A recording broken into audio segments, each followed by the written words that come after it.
Assalamualaikum warahmatullahi wabarakatuh. Kita lanjut lagi di materi kali ini. Kita akan coba bahas terkait kelas dan objek ya di mata kuliah PBO kali ini. Karena kan di pertemuan sebelumnya kita sudah membahas sedikit banyak terkait konsep pemrograman PBO. Nah, di pertemuan kali ini kita akan coba bahas terkait kelas dan objek.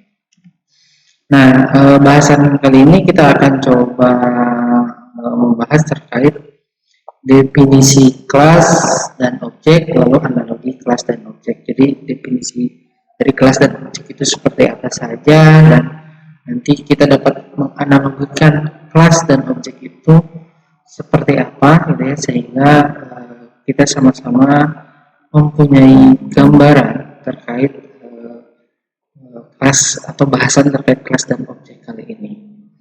Nah, lanjut, yang pertama kita akan coba bahas terkait definisi kelas, di mana kelas adalah sebuah cetak biru atau blueprint atau template dari sebuah objek.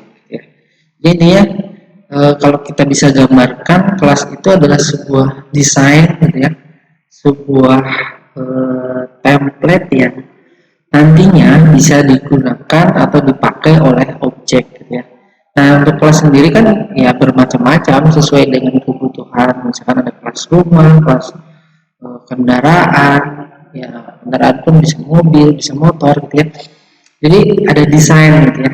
Ada desainnya, sebuah template, sebuah blueprint, gitu ya, yang memang bisa digunakan, gitu kan, untuk membuat sebuah objek yang real atau yang nyata nantinya. Nah, sebelum membuat objek-objek real dan nyata kan pasti kita butuh desainnya, butuh template-nya. Nah, itu adalah sebuah kelas, gitu ya, yang nantinya bisa digunakan.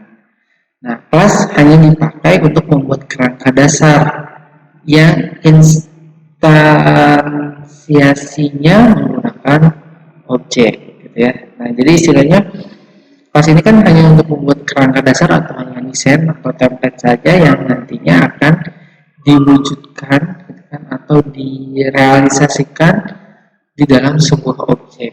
Nah, jadi dari desain, dari template yang sudah dibuat itu akan dikembangkan, dibuat sebuah objek yang sehingga bisa membentuk sebuah hasil yang sesuai dengan yang diharapkan, ya, jadilah sebuah objek.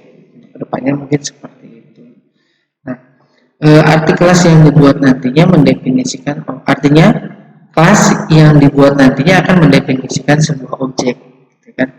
Jadi hasil nyatanya itu ya sesuai dengan desain, dengan template awal dari sebuah kelas, membentuk seperti kerangka yang sudah dibuat, gitu kan, sehingga terbentuk sebuah objek yang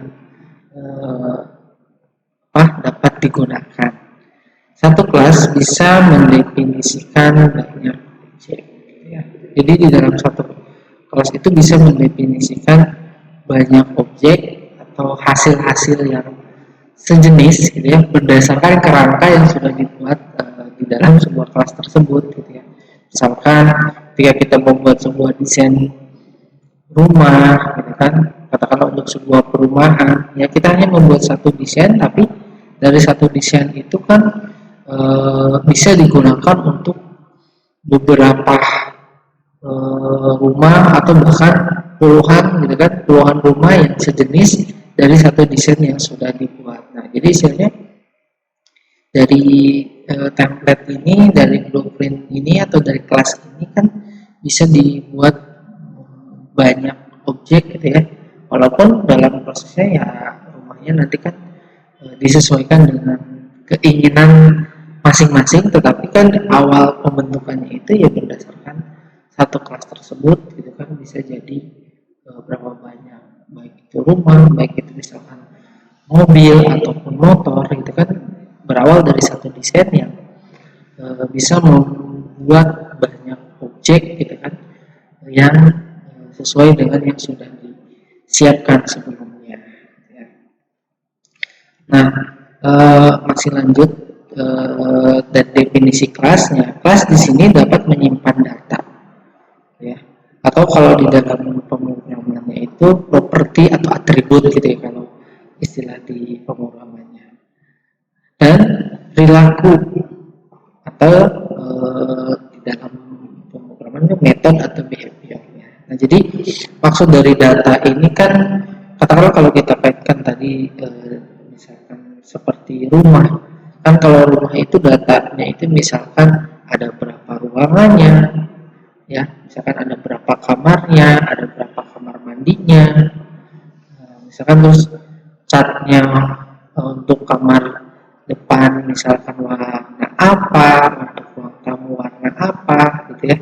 Nah, itu adalah data-data yang memang tersimpan, ya kan, di properti atau atribut tersebut, gitu ya, di dalam sebuah kelas yang memang nantinya itu bisa digunakan untuk proses lebih lanjut lagi. Nah, perilakunya itu misalkan bisa merubah catnya yang misalkan kamarnya tadinya warna merah ingin dirubah menjadi warna biru, ingin dirubah menjadi warna hijau, dan misalkan tata letaknya yang tadinya dapurnya itu di luar atau kamar mandinya di dalam ingin dipindahkan keluar gitu ya, misalkan. Nah, itu adalah perilaku atau metode behavior yang memang bisa digunakan gitu ya dalam membentuk sebuah objek nantinya gitu ya, dari data yang ada kan, terus dirubah atau ingin diberikan perilaku apa gitu kan, sehingga objek yang dihasilkan sesuai dengan yang diharapkan nantinya gitu ya. Nah, berikutnya adalah cara pandang prosedural, misalkan variabel, array, dan fungsi itu terpisah.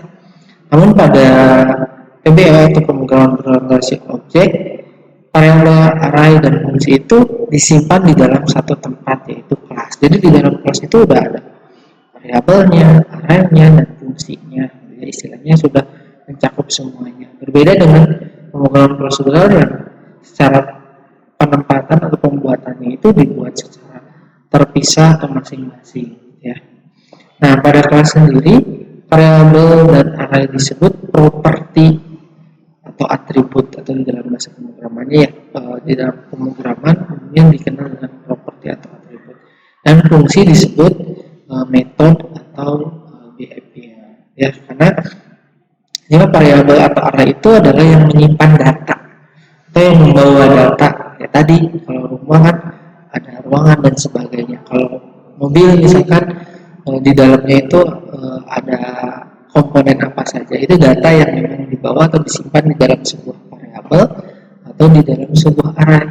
Nah, nanti dari data itu akan digunakan oleh fungsi gitu ya, atau metode atau behavior digunakan untuk memproses sebuah objek nantinya. Ya, tadi kan misalkan perilakunya ingin coba merubah warna atau merubah tata letak gitu ya, disesuaikan dengan kebutuhan dari setiap objeknya tersebut gitu ya. Yang penting ketika di awal itu sudah ada kerangkanya, sudah ada data yang memang tersimpan di dalam kelas tersebut gitu ya, dan sehingga nantinya bisa dikembangkan sesuai dengan kebutuhan dari objek-objek yang disiapkan gitu ya dalam proses-proses berikutnya.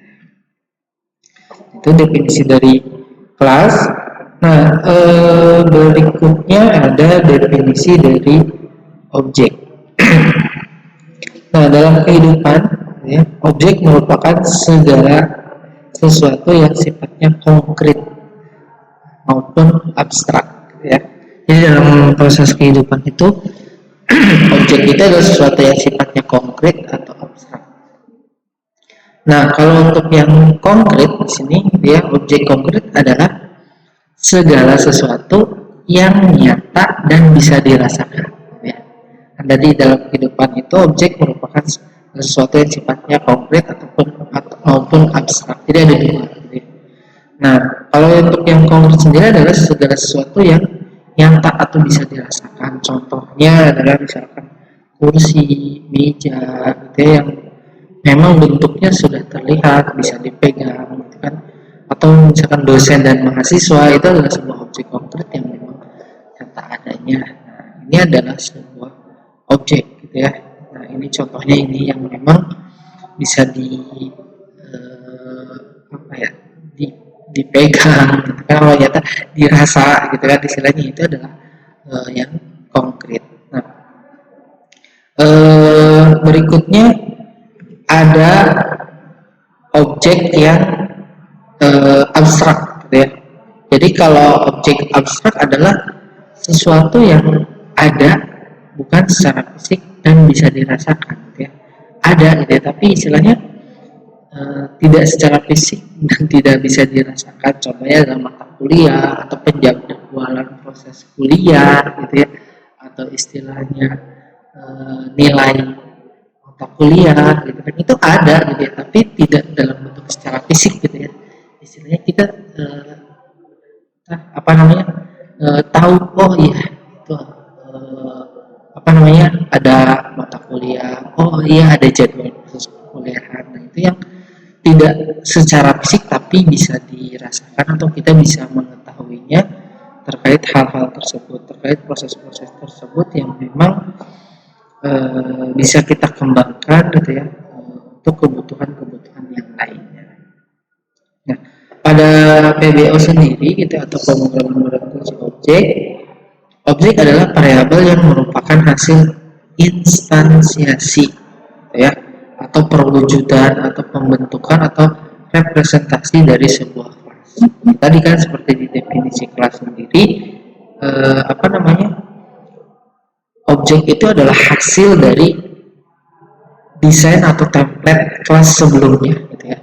Jadi kan kelas itu adalah sebuah desain, sebuah template yang memang dibentuk, diwujudkan gitu ya, direpresentasikan oleh objek gitu ya, sehingga kita bisa mengetahui, oh berdasarkan kelas ini hasilnya atau objek itu menjadi seperti ini. Nah, itu adalah hasil pembentukan.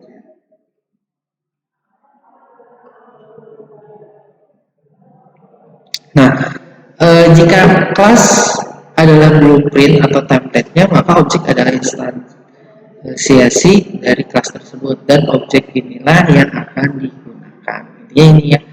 Jadi dari template itu dibuatlah atau terbentuklah sebuah hasil atau objek. Nah, objek ini yang memang nantinya akan digunakan untuk kebutuhan-kebutuhan ya tadi. Kalau kita balik lagi ke rumah atau mobil, ya kan rumah itu yang akan digunakan, lalu mobil itu yang akan digunakan sebagai kendaraan ya, tidak desainnya gitu kan. Kalau desain kan ini hanya sebagai gambarannya saja, tapi setelah dikembangkan, setelah dibuat gitu kan, berdasarkan data-data yang tadi tersimpan di kelas gitu kan, lalu fungsi-fungsi yang ada, dibentuklah sebuah objek, sebuah hasil yang sehingga bisa digunakan. Misalnya kalau di dalam pemrograman itu sebuah apa ya, form gitu kan, form yang bisa digunakan untuk input data, untuk mengedit data gitu kan, untuk menghapus data gitu kan, sesuai dengan desain yang dibuat sebelumnya, sesuai dengan kebutuhan atau keinginan dari si penggunanya. Nah, itu adalah apa namanya, kelas yang memang sudah dibentuk, diwujudkan menjadi sebuah objek. Nah, di sini untuk satu objek hanya hasil instansiasi dari satu kelas saja. Jadi intinya setiap objek itu hanya akan menggambarkan satu kelas, yang tidak bisa satu objek itu menggambarkan setengahnya rumah, setengah mobil gitu ya, misalkan seperti itu. Nah, tidak seperti itu. Jadi intinya objek itu hanya menggambarkan satu kelas saja gitu ya, atau istilahnya mewujudkan, membentuk hanya dari satu desain kelas saja. Kalau memang itu desain kelas sebuah rumah, ya dia akan membentuk ya rumah gitu, tampilan rumah gitu kan, sesuai dengan data-data yang ada, sesuai dengan perilaku yang akan diberikan gitu kan. Sama ya, kendaraan atau mobil pun seperti itu. Jadi tidak akan membentuk setengah dari kelas rumah setengah dari kelas mobil gitu ya, misalkan seperti itu. Nah itu adalah jadi objek itu hanya akan membentuk atau terbentuk menjadi satu wujud dari satu kelas tersebut gitu ya, tidak gabungan atau campuran dari beberapa kelas ya. Nah, di sini ada analogi kelas dan objek gitu ya. Jadi di dalam proses memasak puding, kelas itu dianalogikan sebagai cetakan pudingnya gitu ya, untuk dibentuk. Sedangkan objek itu dianalogikan sebagai puding-puding hasil cetakannya. Nah, ya, jadi ini kita punya satu kerangka, punya satu desain gitu, yang nantinya akan terbentuk jadi desain-desain yang sama ya, walaupun dalam prosesnya nanti objek itu kan bisa berbeda dari sesuai dengan perilaku yang diberikannya, beda warna, beda rasa misalkan, walaupun ya rasanya sama gitu ya, tapi kan kadang perilakunya itu bisa kita berikan berbeda sesuai dengan kebutuhan gitu ya. Jadi tidak harus dibentuk secara ya walaupun apa namanya sama jadi dibuat sama semua, tapi kan tadi ada fungsi atau ada metode yang bisa disesuaikan dengan kebutuhan yang ingin diterapkan. Misalkan satu kelas ini sama dengan n buah atau objek gitu ya, jadi tadi dari satu cetakan itu bisa menjadi banyak objek atau banyak hasil gitu ya, yang bentuknya sejenis serupa ya, walaupun dalam proses nanti perilakunya itu bisa dibedakan gitu ya. Perilakunya itu bisa dirubah ya sesuai dengan kebutuhan dari objek itu akan dibuat seperti apa atau akan digunakannya untuk apa ya, yang, yang pasti secara kerangkanya itu dibuat sesuai dengan kelas tersebut gitu ya. Nah, di sini analogi yang berikutnya adalah kendaraan gitu ya, atau mobil. Di sini ada kelas. Ini desainnya gitu, mulai dari tampak samping, tampak depan, tampak belakang, tampak atas gitu ya. Ini adalah sebuah kelas. Nah, realisasinya di dalam sebuah objek ini kan kalau kita lihat misalkan ada 9 objek ini, ya warnanya bisa berbeda gitu kan. Terus apa namanya, interior di dalamnya pun bisa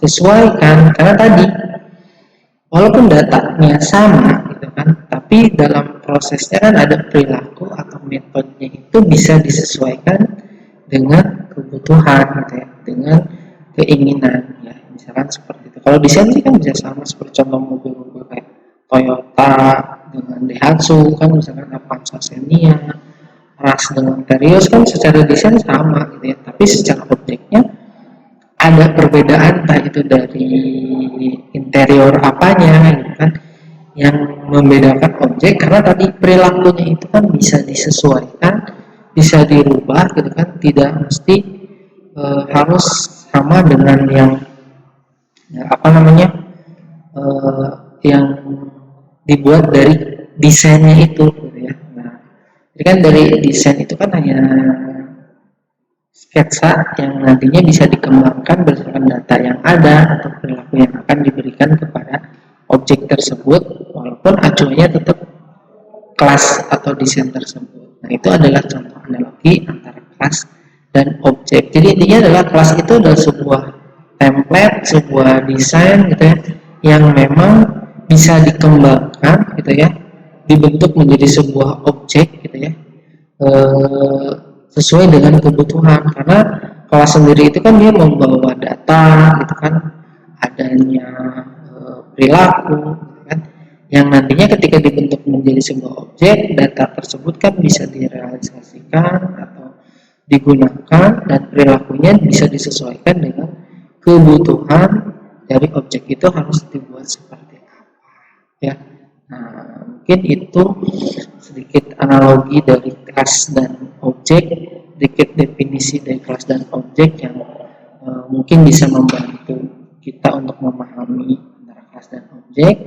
Ya, mungkin realisasi atau praktiknya nanti kita coba terapkan di dalam sebuah pemrograman agar bisa lebih tergambar mungkin itu saja yang bisa saya sampaikan di materi kali ini.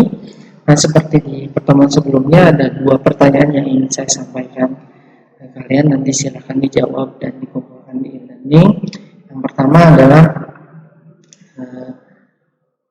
kenapa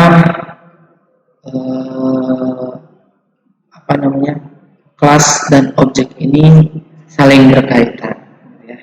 Itu yang pertama. Yang kedua,